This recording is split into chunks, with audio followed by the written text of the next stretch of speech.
Hey everyone, I'm back again with a fun dinosaur layout. So this time I use this little colouring in dinosaur from Google, and I have, like, just a Google search.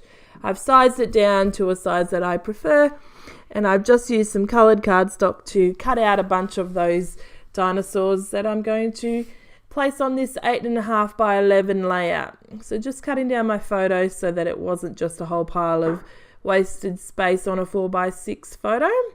And my idea to start with was just to have these as a border down the right side. So this was inspired by the ledger paper that came in the kit, and I used the ledger paper in my first layout, and decided I could do this and add in that little Stegosaurus as well.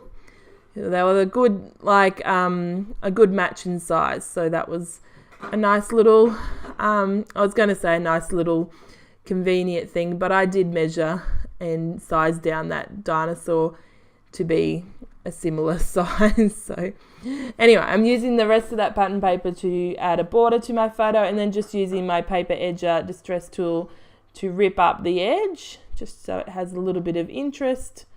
Rub off all the little pieces that fall off, and I just fiddle a bit with those dinosaurs before I stick them down. I'm trying to work out if I do want that Stegosaurus or not, or whether it sticks out like something that's just been plonked on there. But I do end up using it, and I do like the way that it works. So sticking down my photo with fun foam, and then I'm going to stick down these dinosaurs because these are the two things that so far I've committed to. And then I figure once I do this, I've done the bulk of the background. I can add in some embellishments that I've got sitting there to the right from the embellishment kit in November at Scrapping Fun Kits. And that is going to be how my layout starts. So just using the wet glue, one, because they're so fiddly shapes, I don't want the edges of the dinosaurs to roll up, but two, because they can move a little. That way, if I put them in a spot that I don't particularly agree with, I can move it a little bit without it being a problem. So I do decide that Stegosaurus needs to go there. That way it joins the dinosaurs on the right to the photo rather than them being two separate elements. But firstly, I'm going to add in this Hessian lace. That's what I'm going to call it anyway. It's sort of like, it feels like Hessian, and it's just sort of thin rather than normally Hessian is like a tighter weave that you can't see through it. So that's just going to be up there, adding my sticky tape just to hold the wet glue down a little bit more rather than my hand. And then I'm going to commit to adding this Stegosaurus, but first I need to move that little green khaki coloured dinosaur. And I did leave a little bit of paper to the page. It had started to glue. Like the glue had started to dry, but that's okay. Because my photo's up on fun foam, I had to do half the dinosaur on fun foam, and I just added a bit of glue so that it could stick there. And just repositioning this dinosaur, and because I've pulled it up a couple of times, add in a bit more glue.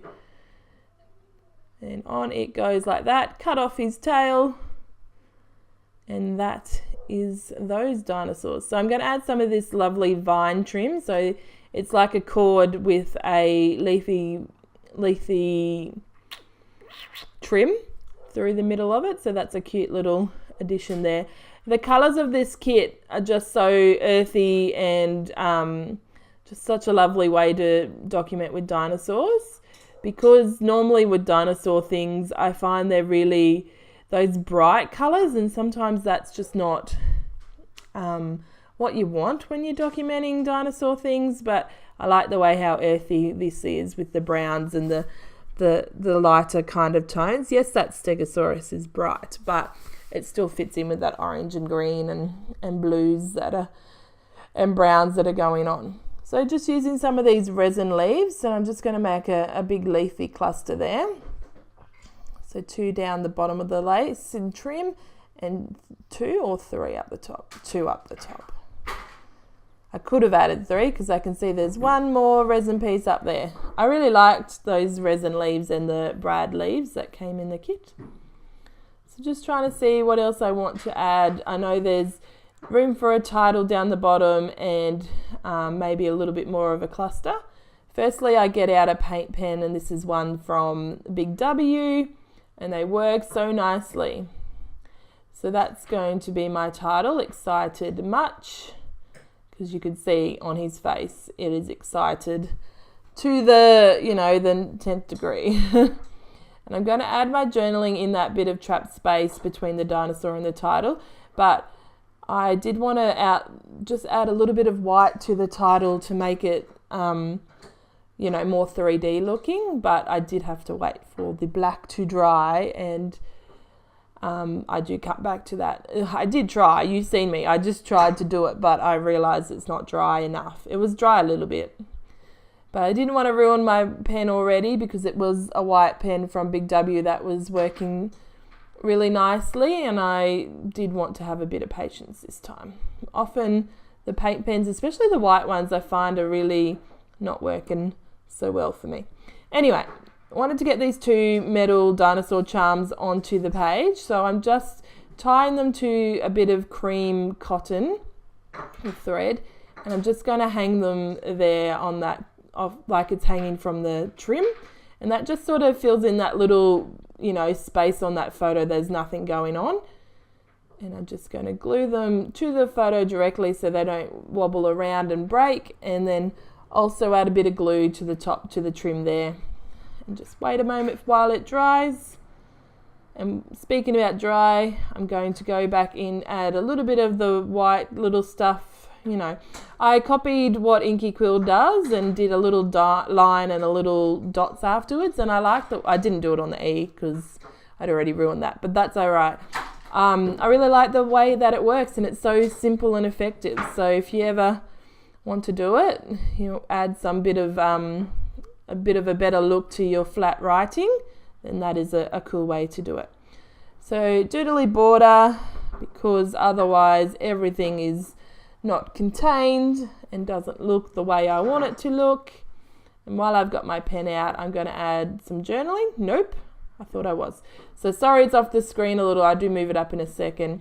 I am just adding one of those dinosaur buttons, so you can see there to the bottom left of the title, and adding my journaling here in that trapped space between the dinosaur and the title.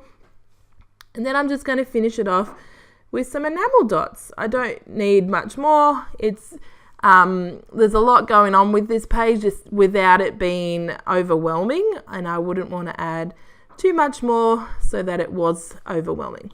So I'm just using a couple of greens and some blue little enamel dots from my stash, and they are going to finish the layout, and we're going to go into the close-ups.